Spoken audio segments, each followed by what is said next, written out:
পল্লী বিদ্যুতায়ন বোর্ড ও পল্লী বিদ্যুৎ সমিতিকে একীভূত করে অভিন্ন চাকরি বিধি বাস্তবায়ন এবং চুক্তিভিত্তিক ও অনিয়মিত কর্মচারীদের নিয়মিতকরণের ২ দফা দাবিতে কর্মবিরতি পালন করছে সারা দেশের ৮০টি পল্লী বিদ্যুৎ সমিতির ৪০,০০০ কর্মকর্তা কর্মচারী।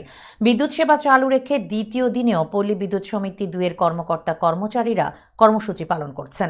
আমাদের প্রতিনিধি আলামিন মুন্সি জানান, আজ মঙ্গলবার সকাল থেকে বৃষ্টি উপেক্ষা করে সবগুলো সমিতিতে একযোগে কর্মবিরতি পালন হচ্ছে। অনির্দিষ্টকালের এ কর্মবিরতির কারণে সারা দেশে বিদ্যুৎ সেবা বিঘ্নিত হওয়ার আশঙ্কা দেখা দিয়েছে। আন্দোলনকারীরা জানান, দাবি আদায় না হওয়া পর্যন্ত আন্দোলন চালিয়ে যাবেন তারা। জানা যায়, দেশের প্রত্যন্ত এলাকায় বিদ্যুৎ সরবরাহের কাজে নিয়োজিত একমাত্র প্রতিষ্ঠান পল্লী বিদ্যুৎ সমিতির গ্রাহক প্রায় ১২ কোটি।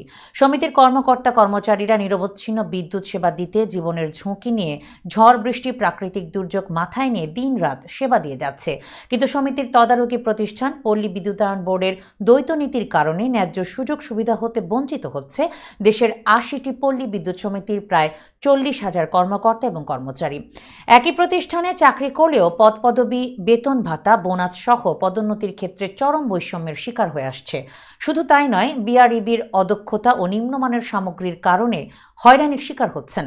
উল্লেখ্য, সোমবার সকাল থেকে সারা দেশে সবগুলো পল্লী বিদ্যুৎ সমিতির প্রধান কার্যালয়ের সামনে অবস্থানে কর্মবিরতি পালন করলেও জরুরি বিদ্যুৎ সেবা চালু রয়েছে।